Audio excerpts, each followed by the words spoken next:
Le gouvernement iranien n'abandonnera pas les droits du peuple dans les négociations. La vie des citoyens ne sera liée à aucun facteur extérieur. C'est ce qu'a déclaré le président iranien Ebrahim Raïssi dans un discours prononcé lors d'une conférence à Téhéran.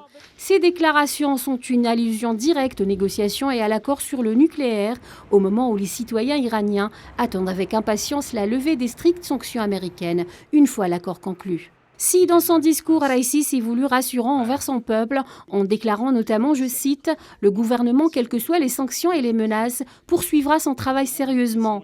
Il envoie une réponse aux Occidentaux sur la position inchangée de son pays et son intention de préserver ses intérêts et celui de son peuple. Une façon de dire que l'Iran ne fera pas de concessions sur sa position actuelle. Cela fait écho aux déclarations d'un haut responsable de l'administration Biden qui a confirmé l'imminence de la signature de l'accord nucléaire avec l'Iran et l'abandon de Téhéran d'une de ces 3 conditions, notamment celle liée, selon certaines sources diplomatiques, au retrait des gardiens de la révolution de la liste américaine de terrorisme. Pour accepter la dernière proposition européenne, la partie iranienne exige par ailleurs qu'aucun nouveau président américain ne se retire de l'accord nucléaire et l'arrêt de l'enquête de l'Agence internationale de l'énergie des sites nucléaires iraniens.